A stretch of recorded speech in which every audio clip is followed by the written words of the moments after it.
Selamat datang ke topik berita kami mengenai cabaran penggunaan kandungan berhak cipta dalam pembangunan kecerdasan buatan. Pentingnya bahan berhak cipta untuk melatih produk kecerdasan buatan.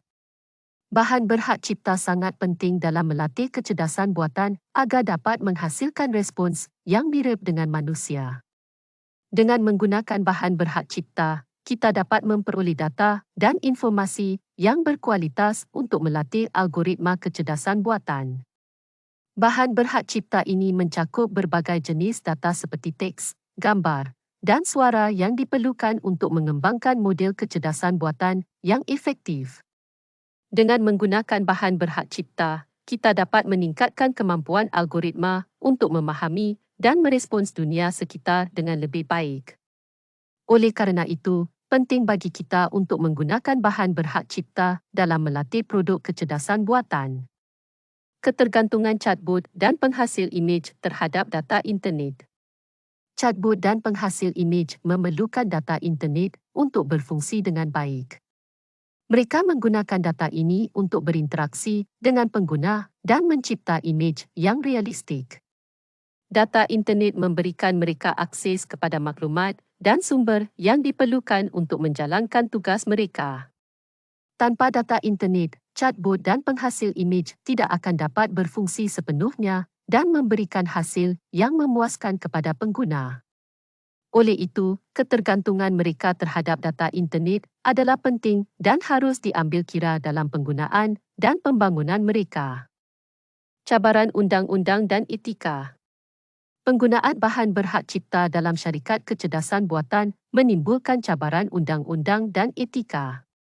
Undang-undang hak cipta melindungi karya intelektual daripada penggunaan tanpa kebenaran. Syarikat perlu memastikan bahawa mereka mematuhi undang-undang hak cipta dan tidak melanggar hak milik intelektual orang lain. Selain itu, penggunaan bahan berhak cipta juga melibatkan cabaran etika.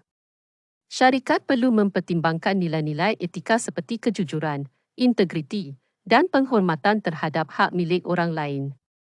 Mereka perlu memastikan bahawa mereka tidak mencuri atau menyalin bahan berhak cipta tanpa izin. Dalam menghadapi cabaran ini, syarikat perlu mengambil langkah-langkah beretika dan mematuhi undang-undang hak cipta. Pendekatan alternatif. Syarikat kecerdasan buatan sedang mencari pendekatan alternatif untuk mengatasi keterbatasan akses kepada bahan berhak cipta.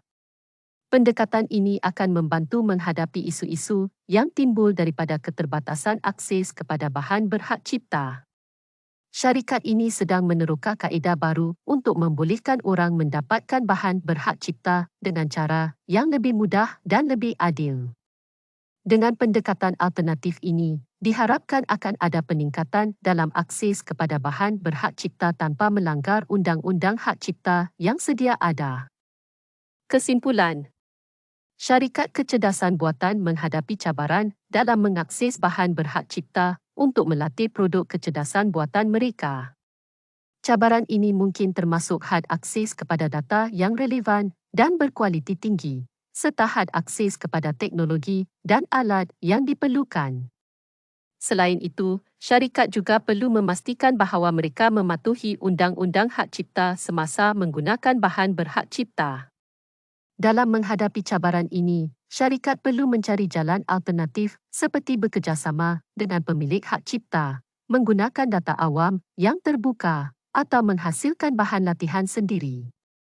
Bagaimanapun, mereka perlu mengambil langkah yang bijak untuk memastikan kepatuhan dan keberkesanan produk kecerdasan buatan mereka. Terima kasih, jumpa lagi dalam video seterusnya.